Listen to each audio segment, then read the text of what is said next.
Financial freedom is only one click away.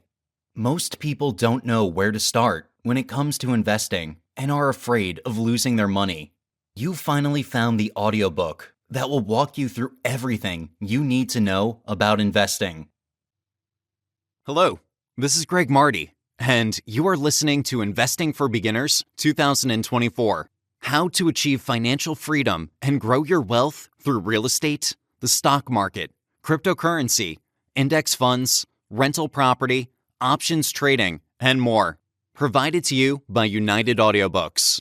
I hope you enjoy my audiobook. Now, let us begin. Introduction. Investing can be overwhelming for beginners because it is a really wide field. There are different types of investments to make and a lot to learn. Even seasoned investors are continually honing their skills to stay on top of the market. But not to worry. That's because this book will teach you what you need to know as a beginner. One of the biggest shortcomings of our educational system is the lack of financial education. Most people go through high school and even college without learning a thing about finances or investments. And they end up being workers who live from paycheck to paycheck. They never attain financial freedom. In the world today, only a tiny percentage of people will attain financial freedom without investing. And these are mostly people who inherited a lump sum of money. For the average person, if they're ever going to be financially independent, they have to invest their money. You see, if you aim to retire early or be financially independent, you have to work round the clock to make money. But that is physically impossible. And that is where investing comes in. Investing is simply making your money work for you. Your money doesn't need to rest. And it doesn't go on leave or vacation. It just works.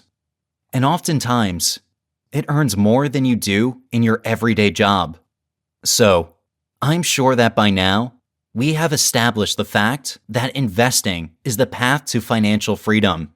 The next thing is getting the knowledge to make profitable investments. And the first step to doing that is to know the investment options you have. That is what this book aims to teach you. In this book, we are going to look at the terminologies you need to know before delving into the world of investments. Then we will go through the different types of investments you can make and an in-depth explanation of each of them. Where possible, we will teach you how to make money from these investments. By the time you are done reading this book, you should know the types of investments you would like to put your money into and what it entails. In the first chapter, we will be doing a brief introduction to investing. Keep reading to take a step closer to your financial goals. Chapter 1: Introduction to Investing. Not many people will stumble into financial freedom. For most people, they have to work, save, and invest. Note that it doesn't stop at just working, because in actual reality, just working and earning a good income doesn't guarantee you financial freedom. You have to make your money work for you by investing. The concept of saving is generally understood. You save money in a savings account, and you earn a return at a fixed rate with a very minimal risk. Investing, on the other hand, requires that you commit your funds with the prospect of achieving your financial goals while taking a higher level of risk. Again, it's all about making your money work for you. Investing, while rewarding, can often be difficult and perplexing. Understanding the basics of effective investing is the cornerstone of reaching your financial goals. Whether you want a new house, money for your children's education, or financial freedom, attaining these objectives should not be a matter of chance. To make sure that you hit your goals, it takes dedication, investigation, and patience. And, as with other things, you should prepare ahead of time. Before we get started on the different investment options, let's go through a few basic terms you need to know before investing. Asset allocation. Any investment that has the potential to generate a profit, such as stock, bond, ETF, mutual fund, real estate, and so on, is considered an asset. The concept of balancing your investments to reduce risk is known as asset allocation. This is accomplished by diversifying your portfolio with various types of assets that optimize profit while minimizing risk. Ask/bid. The price of an asset is sometimes expressed as a bid/ask format. A buyer's bid is the greatest amount he or she is willing to pay for an asset. The ask is the lowest price for an asset that a seller is willing to accept. Exchange. An exchange is a platform where investors can buy and sell stocks, bonds, commodities, and other assets. It's a platform for brokers, both buyers and sellers, to connect with one another. Bear market.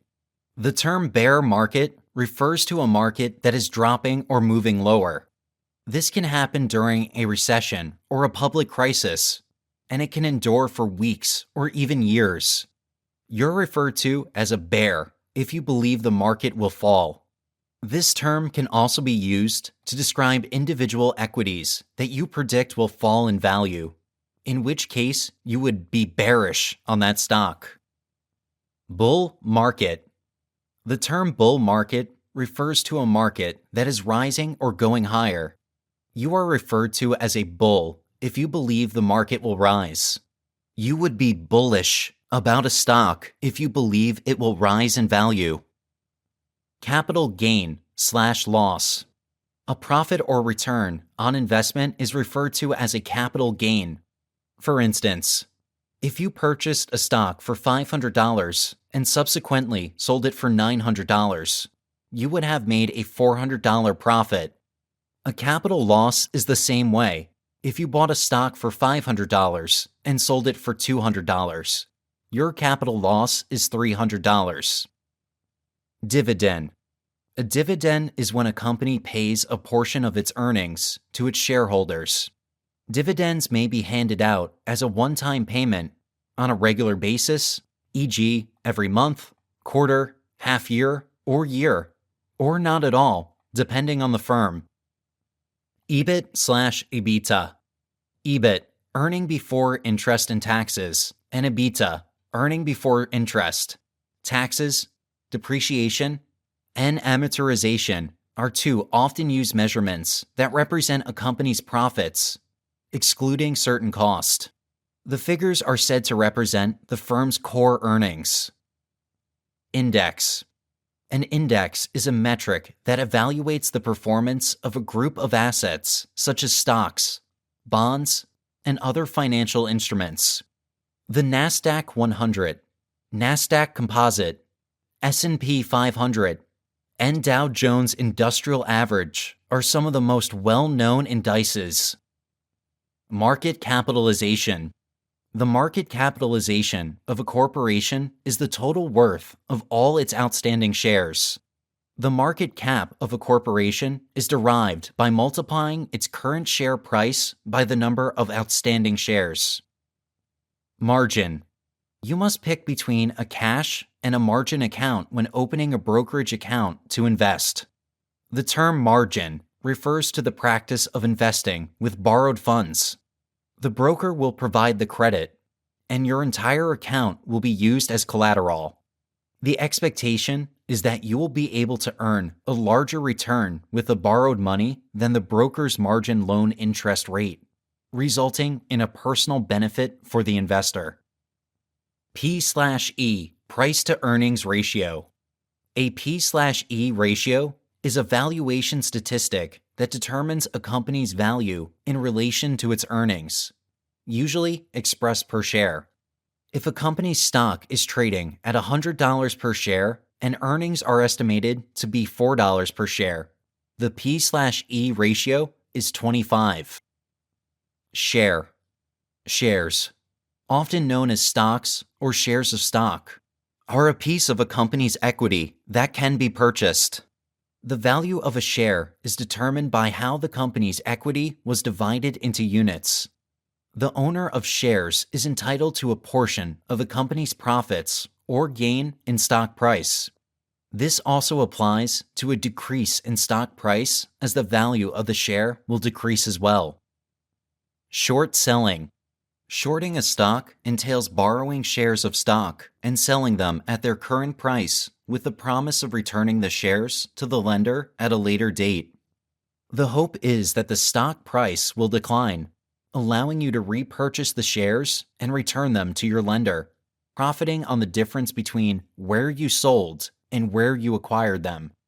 Instead, you will lose money when you return the shares to the lender if the stock price rises. Volatility. The degree to which the price of a traded item varies or fluctuates over time is known as volatility. Diversity. Diversity is a portfolio feature that guarantees you have a mix of assets in your portfolio. It also entails deciding which sectors, businesses, or geographic places to invest in. Now that you know the fundamental investment terms, here's a list of the types of investments we'll be going through in this book: real estate, stocks, bonds, cryptocurrency, index funds, options trading, commodities.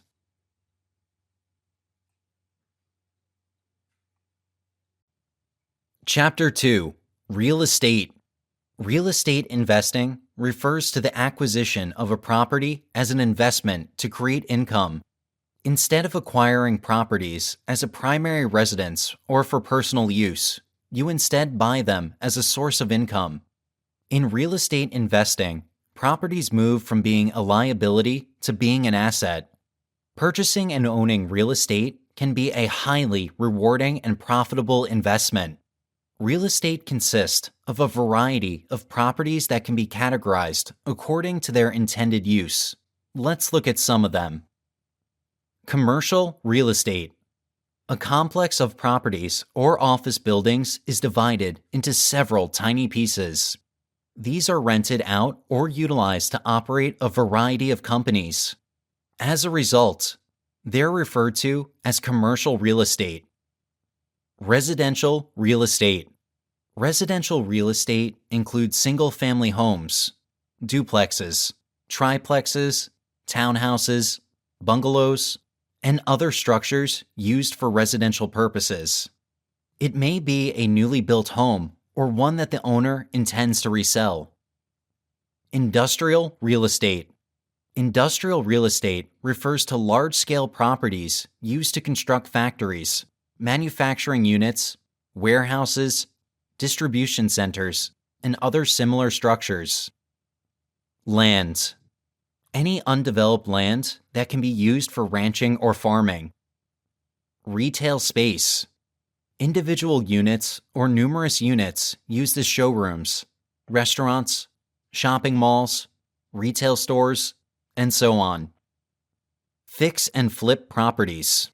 Fix and flip homes are residential properties that are in a bad state of repair and are available for a low price. These homes, when purchased by buyers who are interested in property renovation and repairs, are modified and sold at a high price. Mixed use. Mixed-use real estate refers to a single, high-end real estate project that consists of the many types of properties stated above. The idea is to ensure diversification and reduce the risk of project failure. Earnings opportunities in real estate. There are a range of ways to earn from real estate investing. It's not just limited to building properties and selling them or renting them out. Here are the ways by which you can make money from real estate investing. Purchase with the intention of holding. This is one of the most classic methods of real estate income generation. It is a long-term investment strategy in which an investor purchases a property and holds it for an extended period of time. The investor will end up selling the property, but while waiting for the value to appreciate, They will rent it out and sort out real estate finance with the income the property generates. This investment strategy is one of the most popular because it promises long-term gains and provides short-term cash flow. The revenue obtained from renting out the property is used to sort out the mortgage, and it serves as a source of income to the investor. And eventually, when the value of the property increases, the investor sells it off and makes a profit. Converting your home to a rental. If you plan to relocate from your current home, you should consider turning it into a rental property. It's an easy approach to acquire and own other properties. You can repeat this process as you move out of homes you own over time. There are a number of advantages to doing this. First, you save time and money looking for a separate rental property, not to mention the transaction cost. Second, since you lived in the house, you know the property and have probably taken good care of it and maybe even made some improvements. Because of this, you are in the best position to tell what the target market is. When it comes to moving to a new home, some people make the regrettable error of clinging on to their previous one for the wrong reasons. For example, holding on to your home because of a down market. Of course, nobody wants to lose money on their home and have to sell it for less than they paid for it. So, most times, homeowners decide to hold on to their properties until the market recovers. Instead of doing this, it is financially wise to convert it to a rental property until you are ready to sell it off. However, converting your home into a short-term rental might be a bad choice if you can't handle the responsibility of being a landlord. Because when you convert your property into a rental, you push yourself into the landlord business. And this can entail challenges, both legally and personally, when you deal with the tenants. Buying undeveloped land. Purchasing undeveloped land may appeal to prospective real estate investors who are tired of dealing with renters and building maintenance. If you buy land in a region where demand is predicted to grow in the coming years, you should be able to get a good return on your investment. The secret is to do so before everyone notices that new development is heading your way. Flipping. House flipping in real estate involves purchasing rundown properties, renovating them, and then reselling them for a profit. These properties are usually found through foreclosures, property auctions, or bank short sales. To start flipping houses, you must be able to spend your money properly and invest in undervalued properties. After that, you'll need to invest in renovations that will boost the property's resale value and appeal to a potential buyer. You'll also need to list and market the property after the renovations are finished. House flipping is a viable business option if you go into it with the right strategy and have carefully considered the financial aspects. It is advisable to go into it with a team of specialists. Work with a qualified real estate agent who can provide you with the information about the local market and assist you in understanding the types of homes that buyers are looking for. A skilled general contractor can also assist you in determining the existing state of a home. This will help you in avoiding a money pit investment. That said, flipping can be a really profitable real estate venture if done well. Vacation rentals and Airbnb.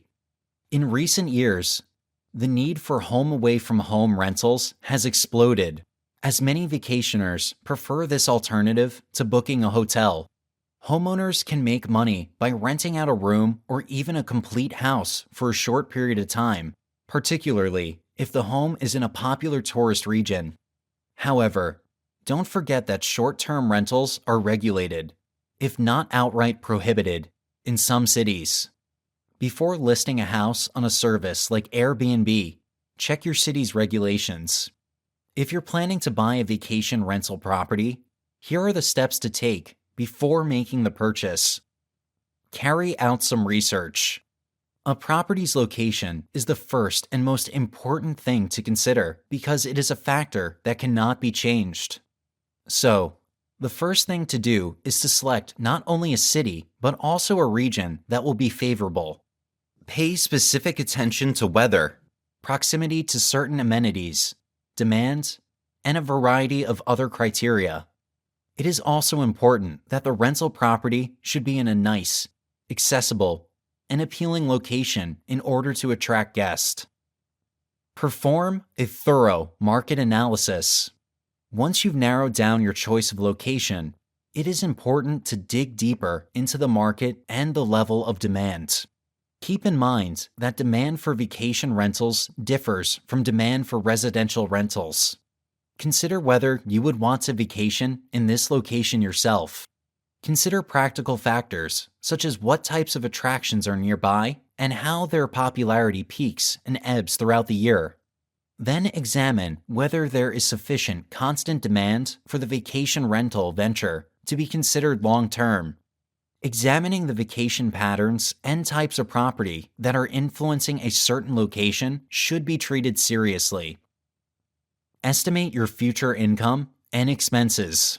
While rental revenue will undoubtedly vary depending on the place you purchase, you should consider charging a weekly rental rate that is about 20% greater than your monthly mortgage payments. While you might expect high demand during peak seasons, the demand must be profitable enough to compensate for slower months.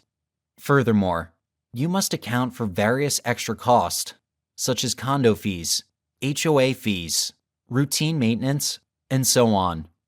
At this point, you should have a decent estimate of how much rental income the property will provide and how much it will cost you. Promote your property to start marketing your vacation home and filling your calendar with as many bookings as possible once you've made your investment. Fortunately, there are a number of low-cost booking platforms like Airbnb that allow vacation rental owners to market their rental properties. Alternatives ways to invest in real estate. Within the real estate sector, there are investment options such as real estate investment trust, REITs, mortgage-backed securities, MBSs, mortgage investment corporations, MICs, and real estate investment groups, REIGs. They are commonly thought of as vehicles for generating real estate income, but they have different entry and exit procedures. REITs. A REIT is a company that owns many commercial buildings and sells shares to investors, generally to fund the purchase of further properties, and then distributes the rental revenue. MBSs, MICs, and REIGs are all types of MBSs. They're a step further removed because they invest in private mortgages rather than the underlying homes. MICs differ from MBSs in that they hold whole mortgages and pass on interest from payments to investors instead of securitizing sections of principal and/or interest. Nonetheless, both are debt investments rather than real estate transactions. REIGs are often private investments with their own unique framework, offering equity, investments, or partnership services to investors. Real estate investment has its advantages and drawbacks. Some of the drawbacks include high maintenance and management, high transaction cost, and no fixed maturity. It is also less liquid in nature, and it can create financial and legal liability. The main advantage is that relative to some other investment types, real estate is low risk and has potentially high returns. There are several legitimate real estate investment options available. It is your duty to do your due diligence on whichever option you want to pick. See if the drawbacks are things you can manage, crunch up your numbers, and invest. I hope you are enjoying my audiobook so far. It would be a pleasure if you could let me know how you are feeling about this audiobook in the comments section below. We would greatly appreciate it if you could also like this video and subscribe to United Audiobooks to have access to more best-selling audiobooks in the future. Also, please, if you are interested in getting more free audiobooks, please click the first link in the description below. Now, let us carry on with the next chapter. Chapter 3: Cryptocurrency. Cryptocurrency is a relatively new type of investment. but it has potentially higher gains than most other investment types if done right. Cryptocurrency first gained a lot of attention in 2017 when Bitcoin had a price increase of over 1,000%. A lot of investors decided to put their money into it at this point because of the price hike. But due to the volatility of cryptocurrency, at the beginning of 2018, the price came crashing down, and a lot of those who bought in late were left at a loss. Because of this, most people labeled the industry a scam. However, the industry has kept on evolving since then and now has more stability and support from major financial institutions. More people are on board with cryptocurrency, and it is now an acceptable mode of payment in some places. So, as of now, the industry appears to be flourishing. Before you delve into the world of cryptocurrency, you need to know how you can earn and make profits from it. There are several ways to earn from cryptocurrency. You just need to get familiar with them and pick which one matches your financial capabilities, lifestyle, and risk tolerance.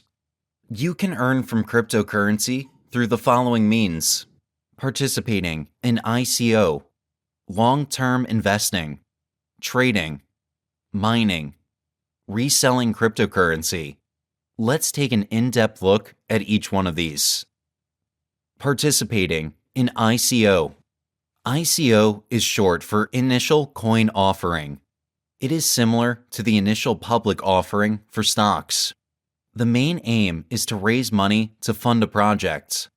The founders of this project crowdfund through already established cryptocurrencies for a new cryptocurrency that is linked to their project. So, here's how it works. Let's say you have an idea for a project like an app where content writers can upload their work and get paid for it, and you create a native token for this app. You can run an ICO for this token to raise money to fund the project itself. Investors buy your token with an already established cryptocurrency like Ethereum at a set price. How do you make money from this? If the project is a success and the token gets used a lot, there will be an increase in price. Some coins can go as high as 10 times the ICO price. That being said, there is no guarantee of this. Unless you are very confident in the project, their business model, and the management, ICOs are pretty much a gamble. Also, ICO scams are very easy to pull. So, there are a lot of scams out there. But if you do your assignment and research well on the projects, you can avoid scams and even find a gem. If you do decide to take the risk and invest in ICOs, here are the steps to follow. Pick and analyze an ICO listing. The first step to finding a profitable ICO to invest in is analyzing an ICO listing to find one that might be profitable. You can do this by using your regular search engine and looking up keywords like upcoming ICO listing, or you can use the websites below: www.coinschedule.com, www.icomarketdata.com, www.icomarks.com, https://icobench.com, https://icoindex.com. After picking an ICO listing, you have to go through the list to find one that is promising. This process can be lengthy because there are hundreds of ICOs being listed every month. Check out the project's website. After you've found a couple of projects you think might be nice, the next thing to do is check their website. If the project does not have a website, there is no need for further research. Cross it off your list. If the project has a website, go through it to make sure it is professional, with no grammatical errors. If this checks out, move to the next step. Read the white paper. A white paper is a document that contains everything you need to know about the project as an investor. It's kind of like a business proposal. It contains information like the technology behind the project, their roadmap, the tokenomics, the team, and their partners. Most times, you can find the white paper on the project's website or even the listing website. Appraise the team. On the white paper, you will find the profile of the team. You might even find links to their social media profiles. The team is crucial to the success of the project, and it is important that they have some sort of experience. This is a project you'll be putting your money in. You want to make sure that it's backed by a team of competent people. Although, sometimes, great ideas come from people with little experience. You should always evaluate the personality of the person in charge of this project, too. So, even if he seems like he doesn't have much on the resume side, he has to have the personality and a team of skillful people working on the project. Analyze the roadmap. Usually, you will find the roadmap on the project's white paper and website. The roadmap helps you see what the project aims to achieve, what they have achieved, and the timeline. It also helps you know if the project has delivered on what they promised so far. It is a great metric to see if the project team is really serious and if the project is likely to be a success. Investors and venture capitalists. If you're going to put your money into a project, it is important to know which established investors or organization the team has partnered with. This is because it gives you the assurance that the project is worth something. For example, if the project you are considering has a partnership with Microsoft, you know there is a very high chance of success because Microsoft wouldn't just partner with any project unless it was confident it had something to offer. In addition to this, their partnerships have had a lot of influence on how the project's token will be accepted and used by people. You can find a list of partnerships in their white paper or on their website. Post-ICO plans. After you concluded that a token is worth your money, you need to find out what plans they have to drive the price of the token after the ICO. Since the reason why you invested is for profit, you need to be sure that the team has a solid plan after the ICO. After making your investment, you have to monitor the price until it rises to a point where you feel comfortable taking your profit. It might take a while for the price to rise. It might even dip upon being listed on an exchange. But if you've done your assignment well, you can rest assured that the token will appreciate in value. Long-term investing. A lot of cryptocurrency projects are created with really ambitious goals that cannot be achieved within a short period of time. Their roadmap spans a couple of years. While the success of projects is not guaranteed, if the project keeps hitting its goals and is eventually successful, early investors can make a whole lot from their investment. This is why people invest in cryptocurrencies for the long term. One thing to note is that the cryptocurrency market is extremely volatile. It can make millionaires, but has also been known to bankrupt investors. And frankly, there is no risk-free investment strategy. So, you have to assess your risk tolerance and invest only what you can afford to lose. What is the best way to determine whether a cryptocurrency is worth investing in? Anything worth investing in demands investigation. To estimate the value and risk of a long-term investment, investors use three essential methodologies: fundamental analysis, technical analysis, and quantitative analysis. Fundamental analysis evaluates a token's or project's underlying value in the context of the current market and its prospects. Fundamental analysis is basically everything we touched under ICOs. Technical analysis is usually used for short-term projections, but it can be used to analyze how a token reacts to external events. Quantitative analysis helps investors predict how a token is likely going to perform based on past data. For long-term investments, Many clients prefer the leading cryptocurrencies by market capitalization, such as BTC, XRP, ETH, etc. This is basically investing based on an idea of what the community values the most, and it's a terrific way to get started with long-term investments. Some new projects may quickly rise to the top of the rankings, and market analysis can assist in establishing what is worthless and what is worthwhile. It's tempting to put large sums of money into high-risk ventures, but long-term investors may suffer as a result. The consistency of an asset's growth throughout time determines its worth. It's a fast-paced industry, but keeping up can be advantageous. Staking and lending. Staking. Before we get into staking, let's take a look at the problem that staking is attempting to solve. Bitcoin and other decentralized cryptocurrencies promise to allow people to send money digitally without the need for a central authority. Mining was once the only way to manage a blockchain, which is a fancy word for a ledger of balances that isn't owned by any single institution. Mining is a competition in which powerful computers attempt to predict the answer to a mathematical problem. Whoever arrives at the solution first gets to put the next page of transactions into the ledger, commonly known as a block. The more powerful your computer is, the more guesses it can make in a second, boosting your chances of winning this competition.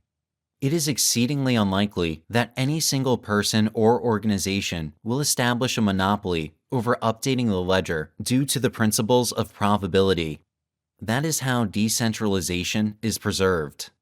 The technical word for mining is proof of work because getting the correct answer demonstrates that miners put a lot of effort as there was no other way to arrive at the solution. While the proof of work mechanism is a stable and secure way to manage a decentralized ledger, it is also extremely resource expensive. Running all these supercomputers merely to estimate a number consumes a lot of electricity. Other alternative consensus processes have been proposed over the years as a result of these drawbacks, and one of them is proof of stake. In proof of stake, people will stake actual cryptocurrencies instead of committing electricity to run computers and try to win a contest. But how will it all come together? So, you have a regular computer that's connected to the internet. In technical terms, your computer is referred to as a node, and your locked funds are referred to as your stake. Once your stake is set, you compete to see which node will be chosen to forge the next block. The winner of this challenge is determined by a number of factors, including the amount of money staked, the length of time the coins have been staked, and randomization to ensure that no single entity gains a monopoly on forging. The winner of the competition gets to forge the next block of transactions and is compensated in cryptocurrency for his contribution to the network. Several coins, such as Cardano, use proof of stake, and each coin has its own set of rules for calculating and distributing rewards. So, does this mean staking is only for those who want to forge the next block of transactions in a blockchain? No. You can stake just as a means of passive income. Many proofs of stake-based cryptocurrencies allow you to stake and earn interest without having to participate in the block validation process. In exchange for staking assets, you get a reasonable stream of passive income that varies based on the ecosystem. Because crypto is permissionless, while other project developers may impose restrictions on the usage of their staking services, any coin holder who allows their crypto to be used to serve the protocol can earn interest. Lending. You can earn a passive income by lending out your cryptocurrency. If you have funds to spare, you can put them into lending cryptocurrency to those who want to borrow them for investment. A lot of peer-to-peer lending services allow you to lock up your funds for a period of time, after which you earn interest on your capital. The interest can be fixed by the lending platform or determined by the market. Lending is especially profitable for those that want to grow their portfolio without doing much, as you are guaranteed a return on your investment after the set time. Mining. To understand what mining is, there are a few concepts you first have to be aware of. Let's look at some of them below. Blockchain. Blockchain is a decentralized public ledger that records transactions in chronological order. Any record or transaction that is uploaded to the blockchain cannot be changed or altered, ensuring the transactions are secure. A block is the smallest element of a blockchain and serves as a container for all transaction information. A block has 4 primary properties. Previous hash. This attribute holds the value of the previous block's hash, which is how the blocks are connected. Data. This is the total number of transactions in this block, including those that were mined, validated, and included in the block.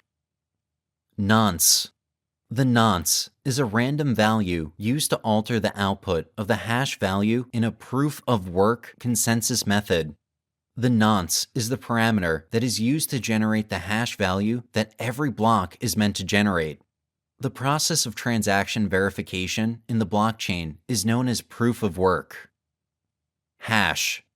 The digital signature of the block is the hash value derived by running the previous hash value, the data, and the nonce through the SHA-256 algorithm. The SHA-256 is a cryptographic hash algorithm that generates a unique 256-bit alphanumeric hash value for any given input, which is its distinguishing feature. It will always produce a 256-bit hash, regardless of the input. What is cryptocurrency mining? The process of earning cryptocurrency as a reward for completed effort is referred to as cryptocurrency mining. Let's go into the technical meaning of cryptocurrency mining. Cryptocurrency mining, in a more technical sense, is a transactional process that uses computers and cryptographic methods to solve difficult problems and record data to a blockchain. To unlock a block in the chain, you must first validate it by solving a complex equation, which is commonly expressed as a hash, as mentioned above. A hash is a random combination of characters and numbers that, when combined with the correct key, reveals the original message. It's a fundamental aspect of cryptography and the source of the crypto part of cryptocurrency. Crypto mining is, in some ways, the same as solving these exceedingly difficult mathematical riddles. If you finish it quickly enough, you'll get a coin as a reward. You won't get one if another miner solves it before you do. This procedure is known as proof of work. How to start cryptocurrency mining. If you are thinking about really going into cryptocurrency mining, here are the steps to take. Purchase the correct computer hardware. A typical computer is unable to mine blocks for cryptocurrencies, such as Bitcoin and Ethereum, due to its poor computing capacity. As a result, GPUs and application-specific integrated circuits, ASICs, are the leading cryptocurrency mining technologies. So, the first step is to purchase a computer that has the correct capacity. Set up a cooling system. Because mining technology generates a lot of heat, it's critical to figure out how to keep the system cool. This problem can be solved with the use of electric cooling fans located near the hardware. Set up a wallet. You can register an account with a cryptocurrency exchange like Coinbase to receive the coins you earn from mining. Get mining software. There are different types of software available for mining, and there's a list of mining software given below. Get one and connect it to your hardware. Go for good quality products. Don't be tempted by rogue software that might be found on the internet. Become a member of a mining pool. It is only profitable to mine cryptocurrencies on your own when the currency is brand new. Your odds of mining cryptocurrency decrease as the difficulty level rises. Mining pools are groups of miners who pool their processing resources to mine cryptocurrency quickly. The payments are distributed to the members in accordance with the guidelines. Once you've joined a pool, follow the software's instructions to get started mining right away. Cryptocurrency mining software. Listed here are several versions of mining software that can help you get started on your mining journey. Commercial apps. Cryptocurrency mining. Ethermine. Awesome Miner. Kudo Miner. Nice Hash. Ecos. MinerGate. Open source apps. Easy Miner. BFG Miner. Multi-Miner. CG Miner. Cryptocurrency mining is for those with technical skills. So, be sure that you have what it takes before getting involved in it. Otherwise, you would be wasting your resources with very little profit. If you do decide to go into cryptocurrency mining, it is advisable to start with the smaller coins first. Also, ensure that you have the curiosity and a strong will to learn because new technologies are constantly being developed, and the crypto mining space is continuously changing. Trading or reselling cryptocurrency. The last on our list is trading and reselling cryptocurrency to make a profit. As opposed to investing in cryptocurrency for the long term, trading is a short-term strategy. Because of the concept called volatility, the price of assets in the cryptocurrency market can increase and decrease drastically within a short time. To succeed in trading, you need to have the proper skills to analyze market trends. Trading requires technical analysis skills since you'll need to be able to read market charts. In technical analysis, you predict the price movement of your chosen asset based on historical data. Ideally, trading involves buying an asset at a low price and selling at a higher price.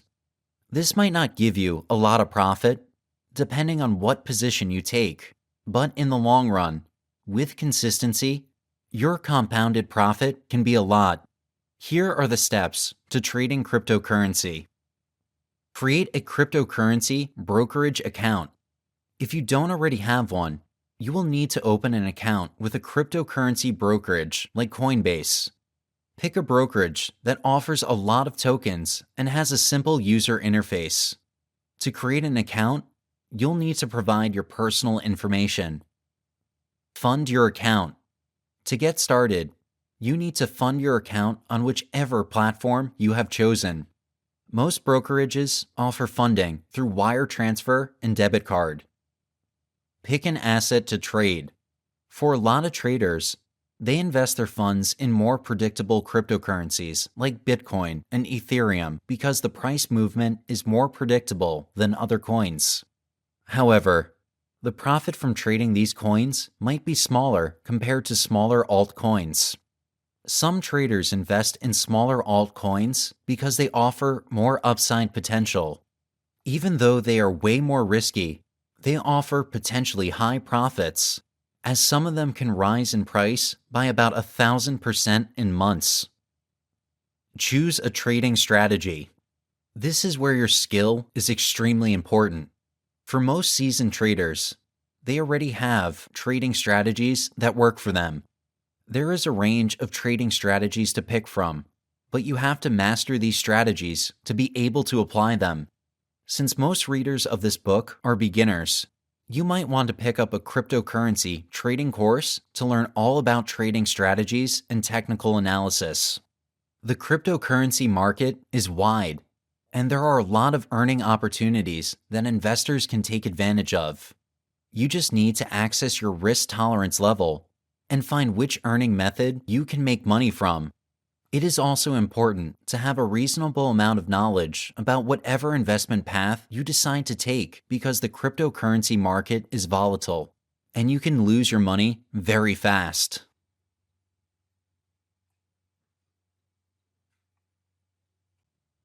Chapter 4. Stocks. What precisely is a stock? In a nutshell, a stock is merely a share of a company's ownership. Assume that each share is a slice of pizza. When we buy stock, the company is giving us equity or ownership shares in a corporation. Take the example of Microsoft. Let's say they have 7.56 billion shares outstanding. So, if you think of a pizza or a pie, imagine a pie divided into 7.56 billion slices, and that's roughly how many shares they have outstanding. Let's say their stock is worth $216.02. Let's define market capitalization at this stage. Market capitalization is simply the shares outstanding multiplied by the share price. Assume, for the sake of illustration, that the pizza comprises 4 slices, or shares. Let's imagine each of these 4 shares is valued at $1,000.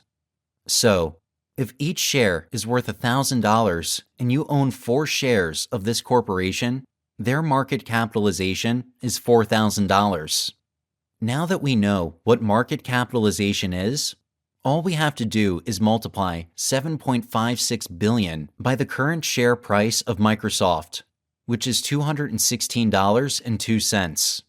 This gives you a market capitalization of $1.633 trillion. This is significant since companies are often valued based on their market capitalization. Because share prices and outstanding shares might fluctuate over time, it's crucial to understand how market cap varies over time. Why do businesses issue shares? This is merely a means for them to raise funds for their company. Consider it this way. They're selling shares of their company to raise money from the general public in an initial public offering, IPO. That's essentially crowdfunding for their company. This money could be used to fund a new product line, for research and development, or to invest in the company's growth. Types of stocks. There are several types of stocks. Let's have a look at some of them below. Preferred stock versus common stock. With preferred stock, you don't have any voting rights.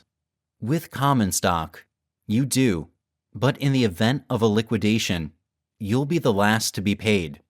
So, what happens if a corporation goes bankrupt and they have to sell all they own? You might not be compensated. That's the harsh reality of being a common shareholder. You're also the last to receive a dividend payment. When you're thinking about buying a stock, or if you're a total rookie who's just starting off, you're usually buying common shares. Large cap, mid cap, and small cap stocks. Large cap, mid cap, and small cap stocks are based on the market capitalization of the company. As a result, large cap corporations often have a market capitalization of $10 billion or more. Due to their large size, these businesses often have a difficult time achieving huge growth. Consider a large, well-established corporation like Pfizer or those that have been around for a long time. They've pretty well hit their apex and are now a massive, large-cap corporation. They have a long track record of paying dividends and routinely offer them. This is because they want to return the dividend to their shareholders as a way of saying thank you for investing in the company. Then there are mid-cap stocks, which have a market capitalization of $2 to $10 billion. They aren't quite large cap, and they aren't quite there yet, but they have a longer track record than small cap stocks. Finally, we have small cap stocks, which have a market cap of $300 million to $2 billion. These are usually smaller businesses that are looking to expand quickly.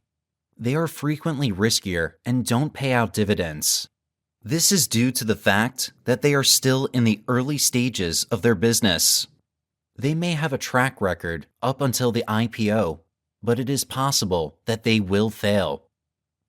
Growth stocks, income stocks, and value stocks. Growth companies have a lot of upside potential. Amazon and Facebook are examples of corporations that are outperforming the market. They usually pay out little or no dividends. They continue to grow, though, because they spend their retained revenues in areas such as research and development, seeking to improve their product or service line, or advertising and marketing. Then there are the income stocks. These are stocks that provide a regular dividend or an income payout on a regular basis. Consider Walmart, Verizon, and utility firms as examples. These are companies that have been around for a long time and have the financial ability to pay a dividend on their balance sheet. As a result, they usually have a proven track record or business plan, as well as steady dividend increases throughout time. Finally, there are value stocks. Value stocks are usually trading at a discount to their fundamentals. In the marketplace, these are regarded as unfavorable. That's why they're undervalued. But these stocks have the potential of booming if the company ends up doing well. Risk. So now that we know how stocks are classified, we need to know about risk. Investing is all about taking risks. As investors, we are compensated based on the level of risk we take. So, what exactly is risk in this context? The possibility that your actual outcome will differ from what you expected is known as risk. So, if I'm a new investor who wants to start investing in stocks and I think Tesla will go up $30,000 per share, but it doesn't, that is the danger I am taking by putting myself in that situation. As a result, risk includes the possibility of losing part or all of your investment. There are different types of risk, but we'll focus on 7 of them. Market risk. The first is market risk. This is essentially a risk from the entire market. As a result, if you track economic trends or other events over time, you'll see that just by being in the market, your portfolio may be in danger. If you recall, there was a play out of market risk in 2008 that wiped out practically everyone's portfolio in almost every product category. Liquidity risk. This is the possibility that I won't be able to sell this investment. It isn't a liquid. Concentration risk. This happens when you have too many eggs in one basket, i.e., you have far too many comparable equities, or you have all your money invested in just one stock. As a result, your capital is so concentrated that it has become a risk. Credit risk. This indicates that the firm can't pay back its debts. Thus, the company you're investing in, for example, can't pay off its debts, forcing them to liquidate assets or go out of business. Inflation risk. The risk of inflation is the loss of buying power. The entire market is prone to inflation. And if there is inflation in the market, your portfolio basically loses value and buying power. Horizon risk. This refers to the length of time you plan to invest. Let's say you were intending on making a 10-year investment, but you got sick and don't have any additional resources. So, after barely a year, you had to sell a portion of your investment to cover your medical expenses. Horizon risk occurs when you estimate it will take 10 years or 1 year for an investment to pay off, and then that estimate changes. Foreign investment risk. This is also true of international investments. So, if I want to invest in a new startup in North Korea, and that venture is shut down by the government for whatever reason, that is the foreign investment risk I'm taking on by investing in that location or country. Steps to investing in stocks. So, how do you go about investing? You have 3 possibilities from which to choose. You can employ a financial advisor or sign up for a robo-advisor. The latter are programs that help you round out your purchases and invest. Or you may decide to use a stockbroker, where you sign up for a trading account. You can pick and select the stocks you want to invest in through the stockbroker of your choice. Here's how to invest in stocks and the fundamentals of how to get started in the stock market, even if you have no prior experience. A 5-step guide to get you started. 1. Decide on your investment strategy. 2. Open an investment account. 3. Make a decision about where to put your money. 4. Determine how much you can invest and then purchase your first stock. 5. Maintain a close check on your portfolio. Let's look at each of these steps in detail. 1. Decide on your investment strategy. Investing provides you with different options. It allows you the liberty of choosing your strategy based on how much knowledge you have, the amount of time you have to devote, and your capital. You can dedicate as much or as little time as you want to investing in stocks. Here's where you'll have to make your first significant decision. Do you want your money to be invested by a professional? This way, you can let someone else handle your portfolio. That can be an ideal approach for folks who only want to bother about investing for a few minutes a year. It's also an excellent option for those of us who have little experience with investing. On the other hand, it inevitably means a certain reliance on someone else to do the work for you, and you may not be comfortable with that. Do you want to be in charge of your own finances? This approach allows you to be fully in charge of your portfolio. You get to make the important decisions and moves. It is an ideal option for those with more experience or who have the time to spend making investment selections. You'll need a brokerage account if you wish to pick your own stocks or funds. Your decision here will influence the type of account you open in the following stage. 2. Open an investment account. So, what type of account would you like to open? Here are 2 deciding factors. If you want a professional to handle your finances, a human financial advisor can assist you in the creation of a stock portfolio as well as other wealth planning activities. With a high investment minimum, a human advisor normally costs roughly 1% of your assets annually. One significant benefit is that a qualified human advisor can assist you in sticking to your financial plan. If you go with a human advisor, you'll have to interview a few people to see who will best suit your goals and keep you on track. A robo-advisor can create a stock portfolio that is tailored to your time frame and risk appetite. They're usually less expensive than hiring a professional human advisor. If you use a robo-advisor or an online brokerage, you may open an account in minutes and begin investing right away.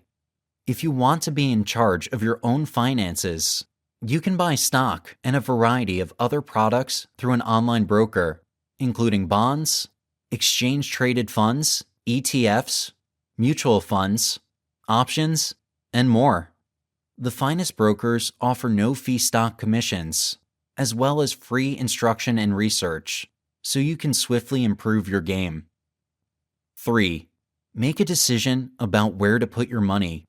The next crucial step is to decide what you want to invest in. For many newbies, this stage can be intimidating, but if you've chosen a robo-advisor or a human advisor, it'll be simple. Using a consultant. You won't have to determine what to invest in if you work with a human or robo-advisor. This is part of the value these services provide. When you sign up for a robo-advisor, for example, you'll be asked questions about your risk tolerance and when you'll need your money. The robo-advisor will then put together your portfolio and choose which funds to invest in. Simply deposit funds into the account, and the robo-advisor will construct your portfolio. Making use of a brokerage. If you use a brokerage, you will be responsible for selecting each investment and making trading decisions. You can invest in a variety of assets, including individual stocks and stock funds. The finest brokers provide free research to assist with this process, as well as a wealth of tools for newcomers. You can choose to invest actively or passively if you manage your own portfolio. The main distinction is that you get to choose how long you wish to invest. Active investors trade more frequently, whereas passive investors look in terms of the long run. According to research, passive investors outperform active investors. Whether you use a robo-advisor or a brokerage, you have a few options for investing. 4. Determine how much you can invest and then purchase your first stock. The key to building wealth is to add money to your account gradually and let compounding work its magic. That means you'll need to put money aside for investing in your budget on a monthly or weekly basis. The good news is that getting started is relatively straightforward. What is the appropriate amount of money to invest? Your investment amount is fully determined by your budget and time frame. While you should invest as much as you can comfortably afford, experts advise leaving your money in the market for at least 3 years, ideally 5 or more, to ride out any market swings. If you can't commit to keeping your money invested for at least 3 years without touching it, start an emergency fund. An emergency fund can prevent you from selling an investment too quickly, allowing you to ride out any stock market fluctuations. How much cash will you need to get started? Most major online brokerages have extremely low account minimums, allowing you to get started with a small amount of money. Many brokers sell fractional shares of stocks and exchange traded funds. If you can't afford a full share, you can still buy a fraction of one, so you can start with nearly any amount. With robo-advisors, it's even easier. Few robo-advisors require a minimum account balance, so all you have to do is deposit the funds and the robo-advisor will handle the rest. If you set up an auto deposit to your robo-advisor account, you'll only have to think about investing once a year at tax time. Make a deposit and start investing after you've set up your account. 5. Maintain a close check on your investments. It's time to monitor your portfolio now that you've opened a brokerage or advisor account. This is straightforward if you're working with a human advisor or robo-advisor. Your advisor will handle the heavy lifting for you, maintaining your portfolio over time and ensuring that you stay on target. If you manage your own portfolio, you'll have to make all the decisions. For both novice and seasoned investors, stock decisions can sometimes be difficult to make. If you're a serious investor, you'll need to stay on top of the latest developments so as to make the best decisions. More passive investors, on the other hand, will have fewer options. They usually purchase on a set schedule and are unconcerned about short-term changes because of their long-term outlook. Tips for investing in stocks. So, let's get started with some stock investing advice. Take it slowly. The first thing to do before you start investing is to learn. Spend time studying and listening to podcasts. One thing to keep in mind is that learning about the stock market will take time. Give yourself time and be patient with yourself. Don't just jump in with both feet straight into the water without first learning about the stock market. So, you're learning about the stock market, and you're trying to locate as many materials as possible to go through in order to gain a thorough understanding of the stock market. And at this time, one of the finest methods to practice is to engage in paper trading, which is essentially trading with fictitious money. There are a number of free apps available that allow you to practice trading, play with stocks, and get familiar with the market before investing your hard-earned money. So, if you're not completely comfortable trading with your hard-earned money, I strongly suggest you wait. Look into a paper trading app that simulates the stock market so that you can get comfortable and familiar with it before risking your actual money. If you're actively learning, you may learn a lot in a short amount of time. However, don't let your emotions get the best of you, and don't just jump in because there's no other time to buy stocks. In the stock market, there will always be investment opportunities. Avoid investing your emergency fund savings in the stock market. The stock market has a long history of ups and downs. If you invest your emergency fund in the stock market and there happens to be a bear market, you might lose half of your fund or even more. So, what happens when you need the money for something important? You must always have liquid cash at hand. Investing all of your liquid cash, the money you're keeping for a rainy day, in the stock market is not a good idea. Find a strategy. You need to figure out what kind of method works best for you. The stock market is not an easy business to navigate. Some may even call it an art because each trader will have their own set of ideas and ways for making money. You may ask 15 different financial consultants how they make money on the stock market, and they'll all have different ideas. As a result, try to come up with a method that works for you. You can be an active trader who trades on a daily basis, or you can be a long-term investor who puts money in the stock market and waits for it to grow. Diversify. Diversifying your portfolio is a very common expression you'll hear a lot. But exactly what does that imply? So you'd like to diversify your investments. You want to invest in a variety of stocks, but you don't want them all to be in the same industry, so that they won't all have the same price movements at the same time.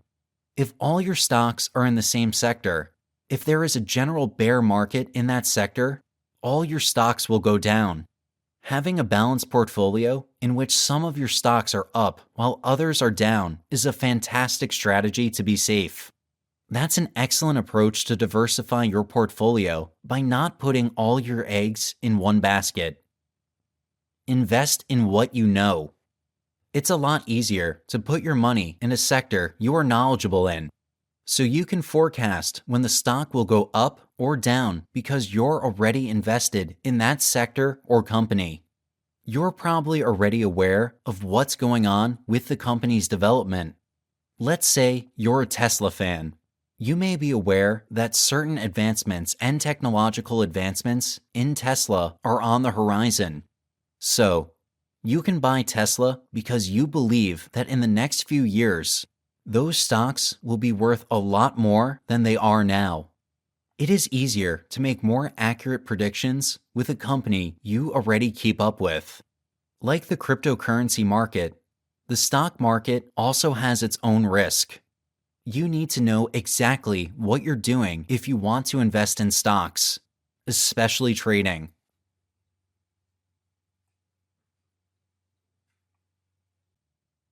Chapter 5: Index Funds and Mutual Funds. What is an index fund?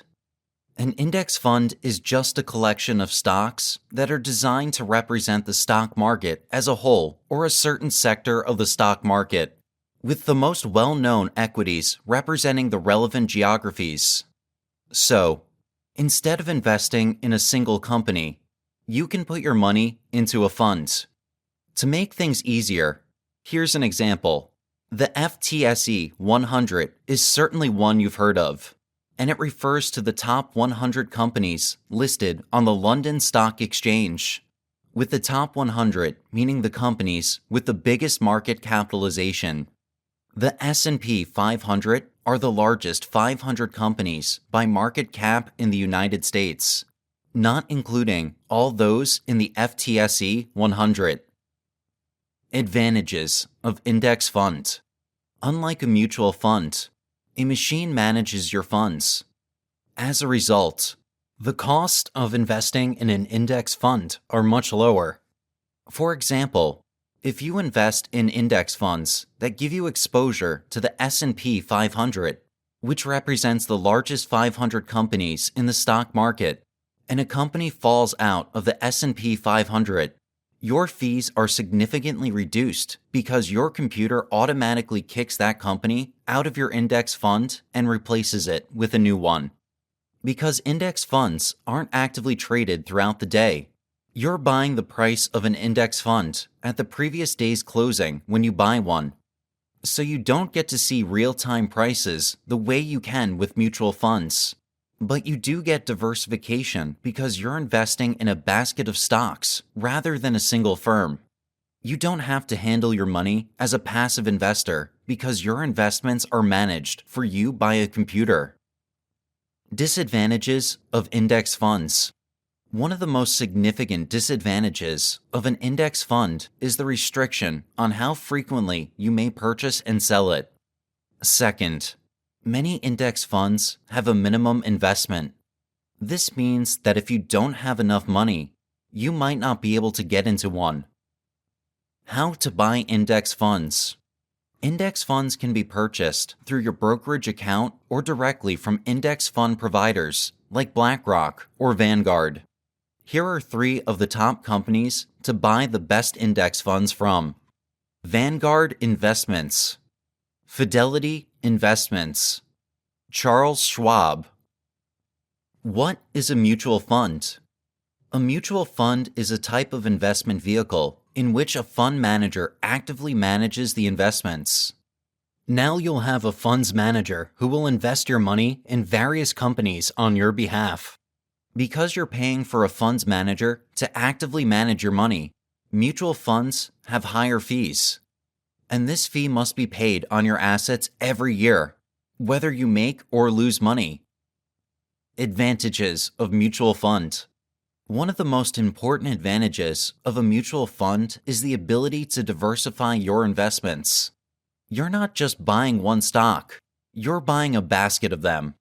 The second advantage is that you won't have to perform all of the research yourself to pick the greatest investment, since your money is being invested for you by a funds manager. Disadvantages of mutual fund. However, as mentioned earlier, one of the most significant disadvantages of using a mutual fund is the hefty fees. Since you're paying for a funds manager to look after your money actively, the expense ratio on mutual funds is much greater than on other funds. The second disadvantage is that many funds managers can misuse their management authority by constantly buying and selling stocks, which then results in high taxes and substantial losses. How to buy mutual funds. Direct investment with the fund house. You can invest in mutual fund schemes by going to the fund house's local branch office. You will be required to fill out and submit a form along with the following documents: passport size photograph, proof of address, canceled bank check leaf, proof of identity. Through a broker. You can invest in mutual funds through a broker. He will provide you with all of the information you need to make your investment, including the characteristics of various schemes, the documentation you'll need, and so on.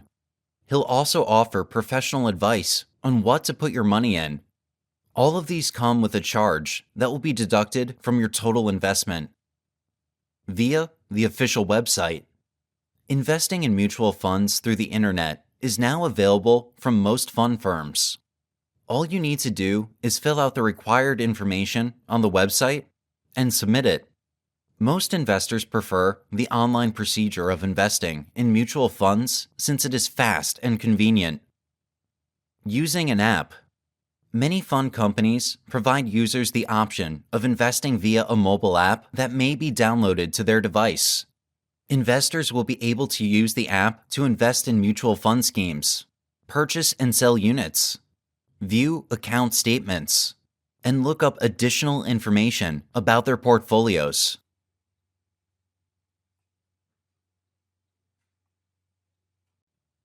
Chapter 6. Bonds. What are bonds? Let's begin by defining the subject. Our loans are offered by investors to businesses or the government at a predetermined interest rate for a set length of time. Consider the following scenario. Buttons. A firm wants to open a new environmental department and decides to obtain funds by issuing bonds. Each bond is worth $10,000, and Buttons pledges to repay the amount in 10 years to entice investors. Every year, Sam's commits to pay a 10% annual interest rate, known as the coupon rate. The investor receives $1,000 from Sam's, which represents his profit. Regular interest rates apply throughout the entire 10-year term of the bond. The investor redeems his bond after it has reached maturity, which is 10 years. Buttons then refunds the $10,000 primary investment to the investors. But bonds are not the same as loans. Banks grant loans at a set rate of interest, Security, on the other hand, can range from a mortgage to a life security policy, or even a car. Why then do bonds exist? Because businesses and even governments frequently require large amounts of money to support initiatives and projects. And because this sum typically exceeds what a bank can supply, businesses and governments issue bonds to generate the necessary capital. To put it another way, if you're an investor, it's essentially a large loan that you're giving to companies or governments that are issuing bonds. Let us now examine the distinction between shares and bonds. We often mix up stocks and bonds, although they are two very distinct things. Shares are similar to bonds, except they are not borrowed. Instead, with shares, the buyer gets a portion of the ownership in a corporation, while a bond does not offer ownership to the lender. As a result, when the business is doing well, you do not benefit from its success. You also don't need to be concerned if it's not doing well, as long as it can still return your loan. Can bonds be sold in the same way that stocks can? Yes. A discount bond is one that is offered at a lesser price than its original value. Selling at a premium, on the other hand, occurs when bonds are sold at a greater price than their original value. Advantages and disadvantages of bond investment. First, understand that while bonds are a defensive asset that may provide a consistent income stream while also safeguarding your investment, they aren't risk-free. Let's take a look at some of the advantages of investing in bonds. Bonds are a popular choice for folks who need to live off their investment income. This is because bonds provide the greatest and most consistent revenue flows, even when interest rates are low. Also, compared to stocks, a diversified bond portfolio may deliver reasonable returns with lower volatility. In addition to these, bonds provide legal protection for the investor. When a firm goes bankrupt, investors are frequently concerned about getting their money back. Bond investors, on the other hand, have priority over shareholders in a bankruptcy court when it comes to claims on the company's assets. With that being said, let us now look at the disadvantages of bond investment. The first is that the investment returns are predetermined. When compared to investments in shares, having a set yield is both a benefit and a disadvantage. Compared to stock, it is less liquid. Some bonds, such as those issued by the Treasury and major firms, may be quite liquid. However, bonds issued by a smaller, less financially solid company may be less liquid since fewer individuals are prepared to purchase them. How to buy bonds? You have a few alternatives when it comes to purchasing bonds. Brokers. You'll be purchasing from other investors who are eager to sell their holdings. Here are a few online brokers to help you get started. Charles Schwab, TD Ameritrade, E-Trade, Interactive Brokers, Fidelity. Exchange Traded Fund, ETF. An ETF buys bonds from various corporations. Individual investors might choose a fund from an ETF since it has a diversification advantage and does not require huge purchases. Federal government. Investors can buy bonds directly from the federal government through the Treasury Direct, without having to go through a middleman or broker. That way, you don't have to spend on extra charges.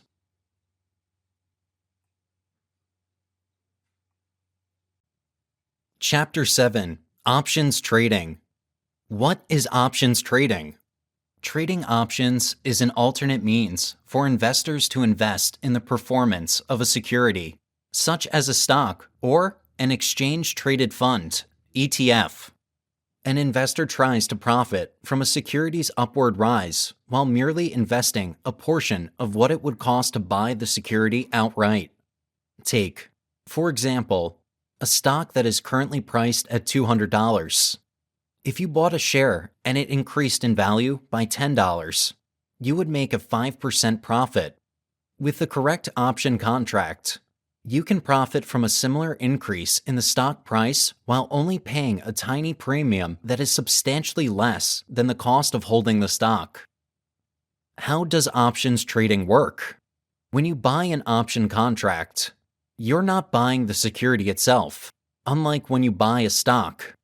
Instead, you're buying a contract that provides you the right to acquire a security at a specific price before a specific date. Consider the following scenario. There is an ice cream shop chain called Blue's Ices Ice Cream. The stock of Blue's Ices is now selling at $55 per share, but an investor believes that the stock price of Blue's Ices is going to rise. This investor considers purchasing 100 shares of the stock to take advantage of the predicted price movement. She is apprehensive, though, about the initial money requirement. Let's pretend there's another investor who already owns 100 shares of Blue Ice's stock and intends to keep hold of it for a while. He believes the stock price will not rise significantly in the next few months. A call option, which is a sort of option contract that offers the buyer the right to buy shares of Blue Ices at a predetermined price called the strike price at a set time called expiration, can be used by both investors. In this scenario, it's $55 per share for 4 weeks, and each conventional option contract normally represents 100 shares. As a result, this one contract would entitle the buyer to purchase 100 shares of Blue Ice's stock at a price of $55 a share. The buyer buys the contract by paying the options premium, which is decided by a number of criteria, including the stock price, the period till expiration, and implied volatility. This premium is credited to the call option seller and serves to partially cover the stock's original acquisition price. Let's say the total premium is $1,000 for this example. Our buyer makes the $1,000 payment and buys the contract. Now let's look at what might happen to this investment. Assume our buyer's intuition was correct, and stock in Blue Ices is now selling for $70. First, remember that the call option offers the buyer the opportunity to buy shares of this stock at $55 per share. The buyer might exercise the call and purchase 100 shares for $55 each, then sell them at market value for $70 each, making a profit of $15 per share, not including commission. Because Blue Ice's stock has increased by $15, the buyer's contract is worth approximately $1,500. If our buyer sold her contract, she might potentially make roughly $500 in profit. The contract's worth, minus the $1,000 premium she paid for it at the time of purchase, as well as any commissions and fees. While the buyer's investment paid off, the seller's investment did not. Although he received $1,000 for selling the option, he missed out on a percentage of the stock's appreciation because he was forced to sell his stock at $55 per share. Assuming the stock has moved in the opposite way and is now selling for $45 per share on the last trading day before expiration, the buyer's contract grants her the opportunity to purchase shares of Blue Ices for $55 each. No one wants to spend $55 for a stock that sells for $45. The buyer's contract is about to expire, and she is now on course to lose 100% of her initial $1,000 investment, plus any trading charges and fees paid by the seller. For the seller, he still holds his stock and made $1,000 selling the option. Please keep in mind that this is a simplified example. Because the pricing of options is so complicated, it's crucial to educate yourself regarding them and the dangers involved before you invest. While the price of the underlying security that the contract represents has the greatest impact, other factors such as time decay and implied volatility also have an impact on option prices. The example above, which is the call option, is just one of the ways in which options can be used. There are a variety of other ways. There are put options that can be beneficial to possess if a stock's price falls. Calls and puts can be combined in a number of ways by purchasing and selling these options. When the market swings in any direction, investors have the opportunity to profit, and they can devise methods with varying levels of risk. How to start options trading. There are a lot of options trading platforms out there, but here are a few to help you get started. Tastyworks, eTrade, Webull, Merrill Edge, TD Ameritrade, Interactive Brokers. Create an account on any of these platforms and you can start trading. Although it's probably best to start with a trading simulator first, so you can get accustomed to trading before delving into the real thing.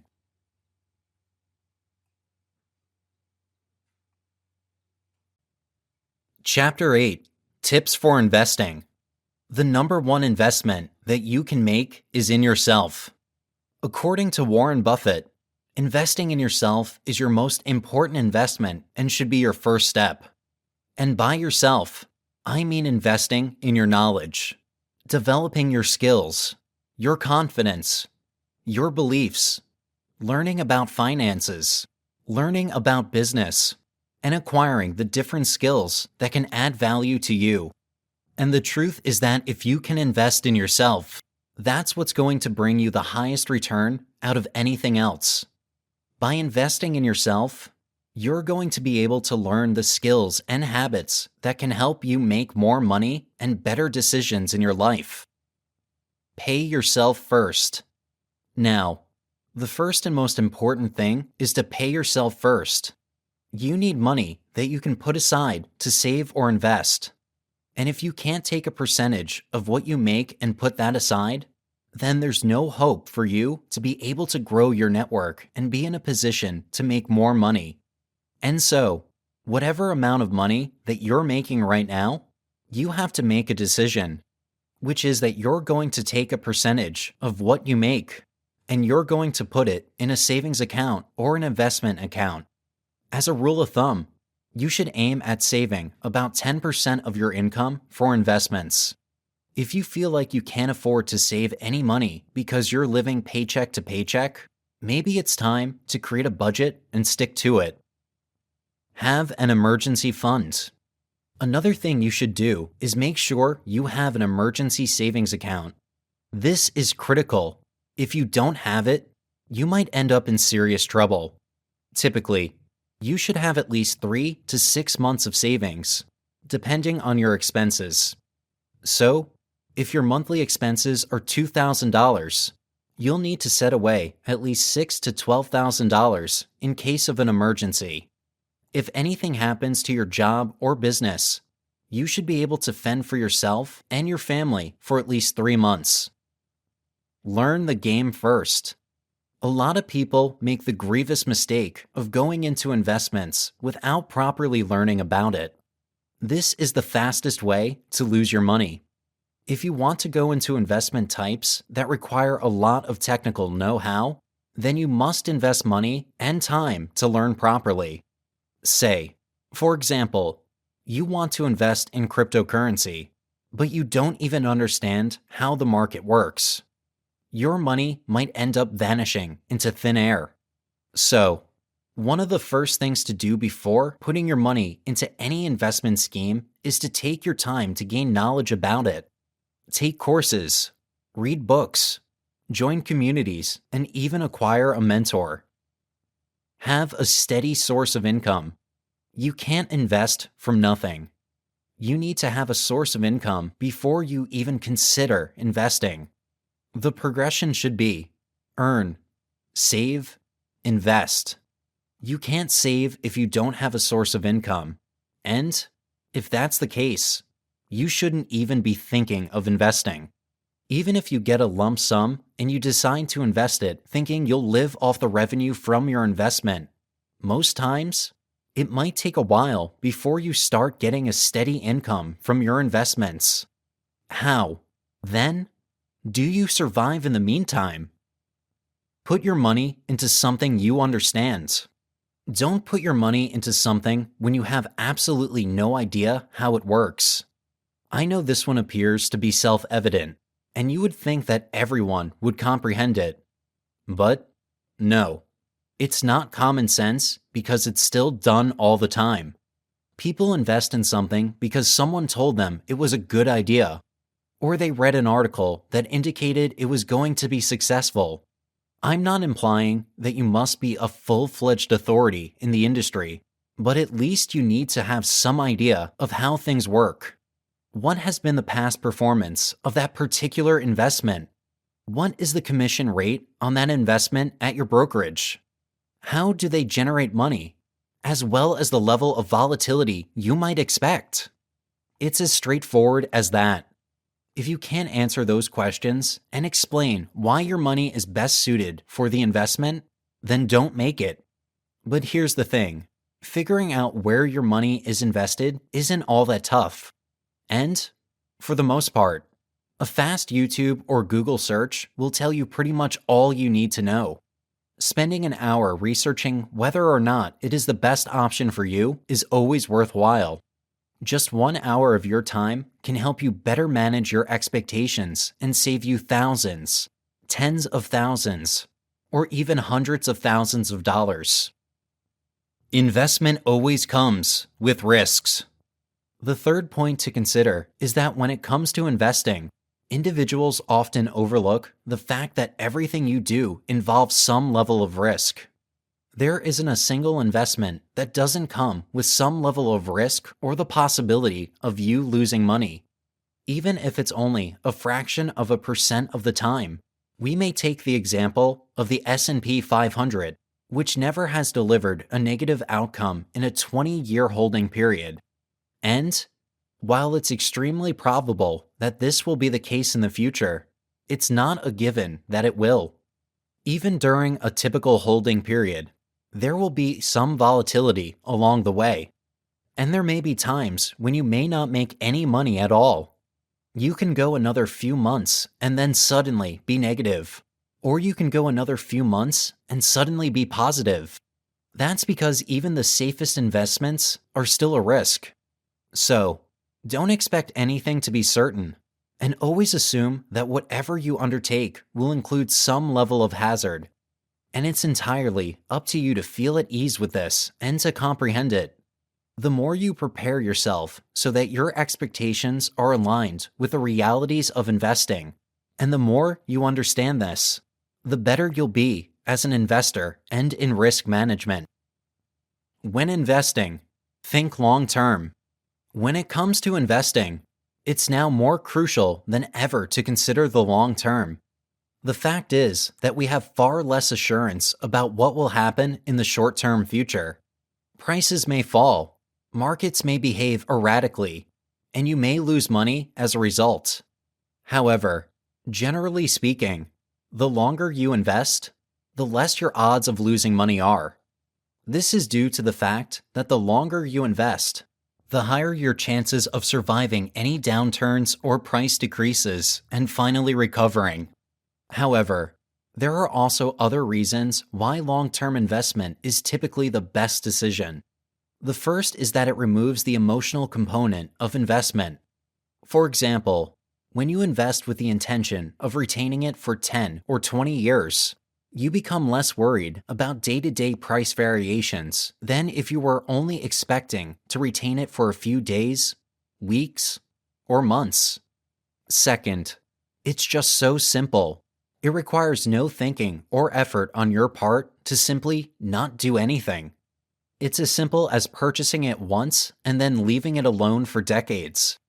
In addition to these factors, long-term investment provides several tax advantages that might save you a significant amount of money. Consider that long-term capital gains on assets held for more than a year are taxed at a lower rate than short-term capital gains on investments held for less than a year, which are taxed as regular income. All of the evidence suggests that for the vast majority of investors, long-term investment is the best option. Make a habit out of investing. The fifth point is that when it comes to investing, it's critical that you make it a constant habit. Investing isn't something you should dabble in here and there, or regard as a side interest. You must invest regularly and on autopilot over time. That doesn't mean you should be actively involved every single day, 24 hours a day, or that you must stay up late at night reading stocks and investing and such. But it does mean that you should be vigilant about putting a regular amount of money into your assets every month, regardless of what occurs. Unless you invest regularly, you're unlikely to see strong, long-term benefits.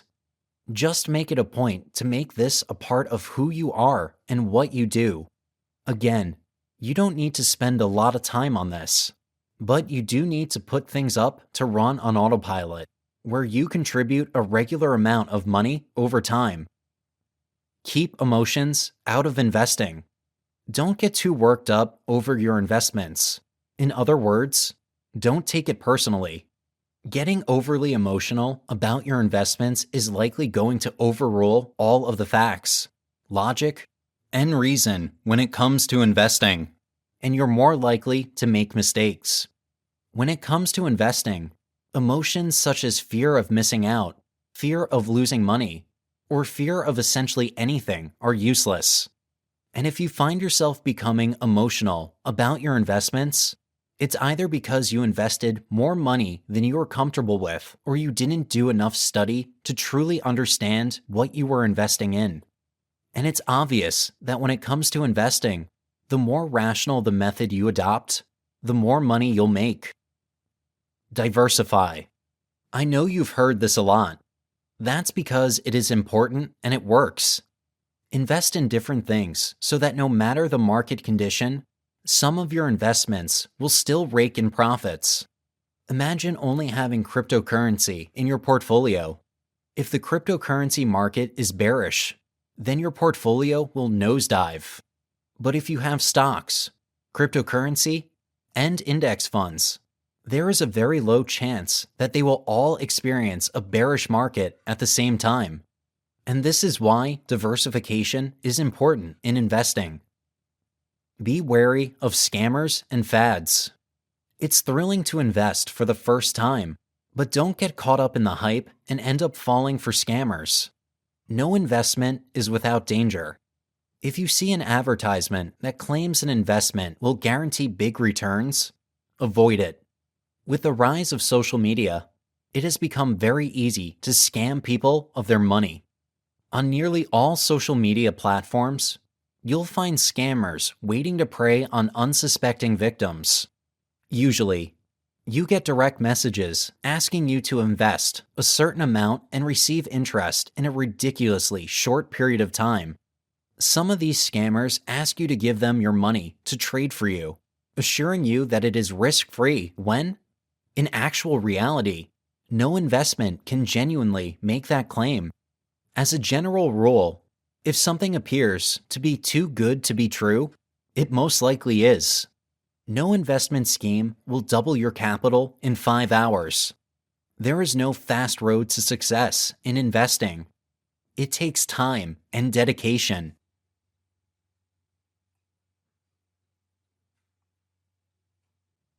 Final words.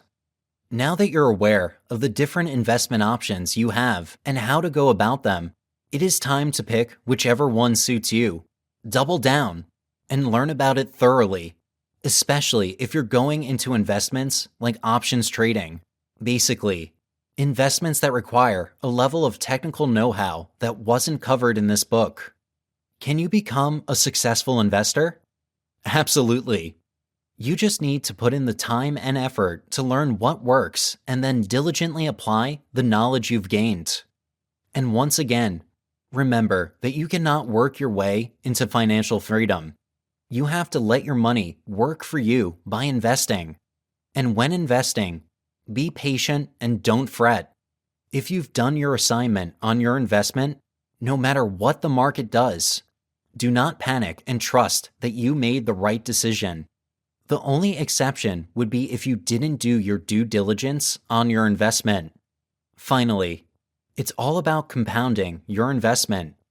You probably won't get rich by making a one-off investment. You have to consistently invest your money over time and let compounding work its magic. Before you put this book down, I have a question to ask you. Did this book teach you anything about investing? Or did you learn anything new from this book? If you answered yes to any of these questions, then I have a proposition to make. But before I make my proposition, remember that knowledge sharing is essential to economic survival. It won't do anybody any good to hoard good knowledge. So, here's what I need you to do if you found this book useful in any way. Leave an honest review. I need to reach more people with the information packed in this book, so they, too, can move one step closer to attaining financial wisdom. It will cost you no money and less than a minute to leave an honest review, but you might just be changing someone's life for the better. Here's what your honest review will do. It will make someone's search for good resources a little easier. It will help one more person attain financial freedom. It will prevent someone from losing money in investments. It will change someone's life. So, kindly take a few seconds to write an honest review of this book. You can even take it a step further by sharing it with someone you care about. Thank you. We appreciate you tuning in to one of our captivating audiobooks. For more immersive experiences, here is another audiobook we're certain you'll enjoy. Don't forget to show your support by liking this video, sharing what you loved about this audiobook in the comments section below, and subscribing for more captivating audiobooks like this. Thanks for being a part of our audiobook community.